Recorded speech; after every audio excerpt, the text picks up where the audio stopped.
గతంలో మీకు ఆ డాక్టరమ్మ సంగతి చెబితే ఆడపిల్ల కదా మెల్లగా సాగనంపుదామన్నారు.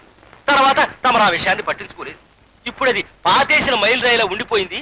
దాని పరపతి పెరిగిపోతోంది. దాని పరపతి పెరిగి నీ పరపతి తరిగిపోతోందన్న ఏడుపే తప్ప ఆ రాజన్న గారి చేతుల్లో నా పరువు మర్యాద మంట కలిసిపోతున్నాయన్న ఆలోచన నీకు లేదు. ఉందండి, ఆలోచన ఉంది.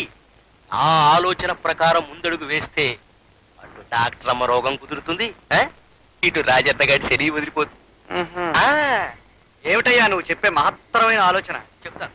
మన ఊళ్ళో ఆడపిల్లని ఎవరైనా పాడు చేస్తే చచ్చినట్టు వాడే పెళ్లి చేసుకు తీరాలి అనే ఆచారం ఉంది కదా.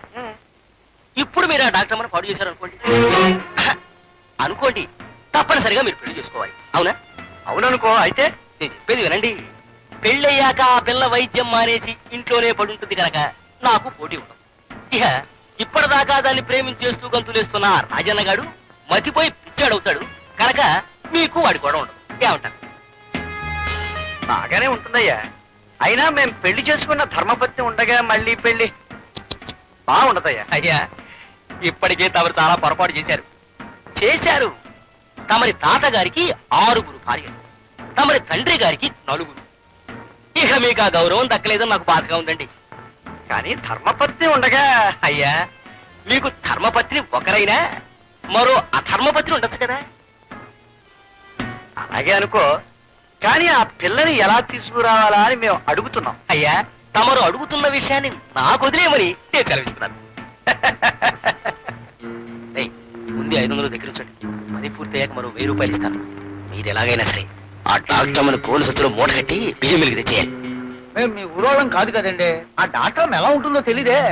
ఆసుపత్రికి వెళ్ళి చూస్తే చెవిలో సెతస్కోప్ అనే మెషిన్ పెట్టుకుని తెల్లటి కోటేసి ఉంటుంది. ఆమె తెచ్చేయండి, సరిపోతుంది. అలాగే బాబు. జాగ్రత్త రోయ్, ఈ విషయం పురుకు కూడా తెలియకూడదు. అలాగే. పాపా, ఊపిరి గట్టిగా పీల్చొద్దు. వెనక్కి తిరుగు. మళ్ళీ గట్టిగా పీల్చొద్దు. డాక్టరమ్మా, చెవిలో పెట్టుకున్న పావులెట్ మిషన్ పేరు ఏటమ్మా? దాన్ని స్టెతస్కోప్ అంటారు. ఏం కోపు? స్టెత్కోపా? కాదు, స్టెతస్కోప్. దాంతో పరీక్షిస్తే జ్వరం గురించి తెలుస్తుంది. పాప లోపలికి నడు.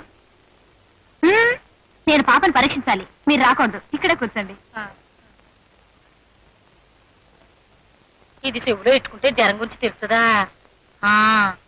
ఎట్టాటి మిషన్లు ఉన్నాయి గనకే ఇంగ్లీష్ లో వైద్యం మంచిదంటారు. మా ఆయన దగ్గర ఉన్నాయి కలవాలు పత్రాలును. ఈ చెవిలో పెట్టుకుని ఈ కోట్ వేసుకుంటే అచ్చంగా నేను ఇంగ్లీష్ డాక్టర్ అమ్మలాగే ఉంటాను. ఇప్పుడు అచ్చంగా నేను ఇంగ్లీష్ డాక్టర్ అమ్మనే. ఎవర్రా మీరు? అదేమిటి అట్టా చూస్తారు? చేతిలో గోన్ వచ్చేట్రా, మాట్లాడరేట్రా. మొత్తానికి జాంపండును మూటగట్టి తీసుకొచ్చావు అన్నమాట మా కోసం. మేమేమని సెలవిచ్చాం? మూట కట్టి తీసుకొచ్చారని సెలవిచ్చారండి. కానీ అయ్యా, ఇది మామూలు మూట కాదండి, ముత్తుల మూట. ఇక మీరు జాంపండును కొరికేసే కార్యక్రమం మొదలెట్టచ్చు. మొదలెట్టండి అయ్యా. ఆయన మొదలెడతారు కానీ ఇక్కడ కూడా నువ్వు ఎందుకురా? ఆ గొడుగుతో నేను ఆయన చుట్టూ తిప్పుకోవడం చూస్తే ఆయనకి మతిపోయిందేమో అనిపిస్తుంది నాకు. ఇంతకీ ఎవరికి తెలియకుండా దింపించావా మూటని? అయ్యా, పంపింది పరాయి ఊరు రౌడీల్ని. 3వ కంటికి తెలియకుండా ముచ్చటగా మూట కట్టి తీసుకొచ్చారు.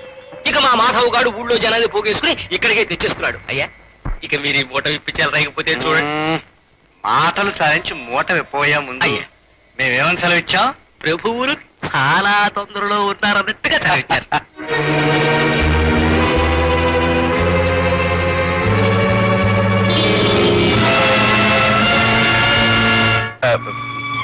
దుర్గా, నువ్వా? అవును, నేను. నువ్వు కట్టుకున్న భార్య నన్ను పట్టి తీసుకొచ్చి పరాయి తప్పించాలనుకున్నావు.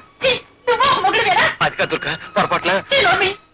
అన్యం పుణ్యం తెలియని డాక్టరమ్మని ఈ పశువుకి ఇచ్చి బలి చేయాలనుకున్నావు. కానీ ఆ భగవంతుడు నీకు బుద్ధి చెప్పడానికి నీ పెళ్ళాన్న నన్ను ఇక్కడ తీసుకొచ్చి ఇక్కడ చేశాడు రా. పాడు చేయమను రా, పాడు చేయమను. లోకంలో ఏ మగాడు ఏ నాడో చేయని విధంగా నీ పెళ్ళాన్ని పాడు చేయమను రా.